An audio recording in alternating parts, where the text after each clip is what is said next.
Di pantai utara Tangerang, Banten, segregasi sosial akan terjadi secara nyata. Mereka yang berpunya kelak tinggal di kawasan Pantai Indah Kapuk Tropical Coastline yang sedang dibangun. Yang miskin, yang terpaksa melepaskan lahannya kepada pengembang, mungkin menjadi penghuni kampung yang mengelilingi area tersebut. Pembangunan yang seharusnya menjadi proses memperluas kemerdekaan manusia, menurut ekonom peraih hadiah Nobel Amartya Sen, justru memiskinkan dan memenjarakan. Menyisihkan yang lemah, Peak Tropical Coastline yang bersebelahan dengan kawasan Pantai Indah Kapuk II digdaya karena dilindungi negara lewat penetapannya sebagai proyek strategis nasional. Padahal jelas-jelas pembangunan Peak Tropical Coastline tidak sesuai dengan rencana tata ruang dan wilayah karena sebagian besar areanya berada di dalam kawasan hutan lindung.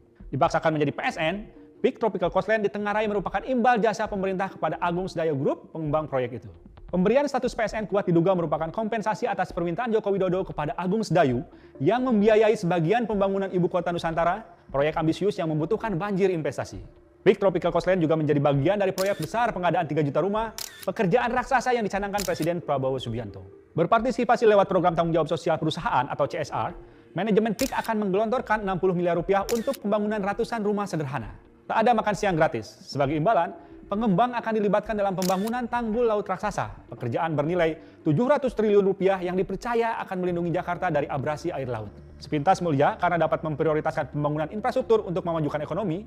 Tanpa tata kelola yang baik, PSN sesungguhnya adalah cara lancung untuk melindungi pengusaha nakal. Dimulai pada pemerintahan Joko Widodo periode pertama, hingga Juli 2024, terdapat 233 PSN dengan total investasi mencapai 6.247 triliun rupiah. Sebanyak 195 PSN telah rampung dan beroperasi penuh pada paruh pertama tahun ini.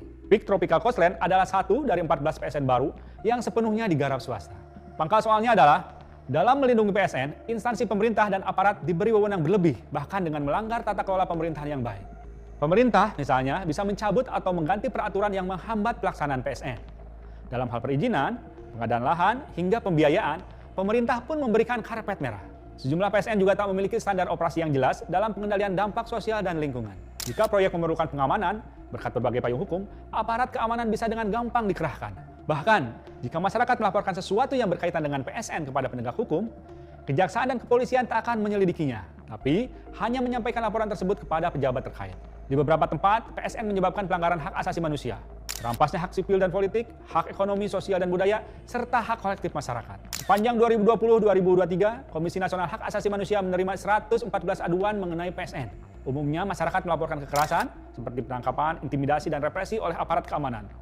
Ada juga yang mengadukan konflik agraria lantaran proyek merampas lahan masyarakat. Apa yang terjadi pada proyek Rempang Eco City di Kepulauan Riau, proyek geothermal Poceleok di Nusa Tenggara Timur, dan proyek kawasan industri hijau Indonesia di Kalimantan Utara merupakan bukti tak terbantahkan bahwa perencanaan PSN juga minim partisipasi masyarakat. Tak hanya menepikan penduduk di sekitar lokasi, regulasi PSN yang berat sebelah akhirnya menyebabkan konflik di sana meruncing. Contoh lain, amburadulnya PSN terlihat di Bandar Udara Internasional Jawa Barat, Kertajati. Selain menyisakan masalah agraria, bandara ini tidak memberikan manfaat yang sebanding dengan investasi dan biaya sosialnya. Dibangun megah, bandara ini cuma ramai pada musim haji. Presiden Prabowo harus mengevaluasi PSN. Pembangunanisme ala Jokowi harus dihentikan. Pembangunan yang melanggar hak asasi, menimbulkan diskriminasi, dan menyalahgunakan wewenang adalah perampasan kesempatan yang membuat mereka yang miskin akan terus tersisih.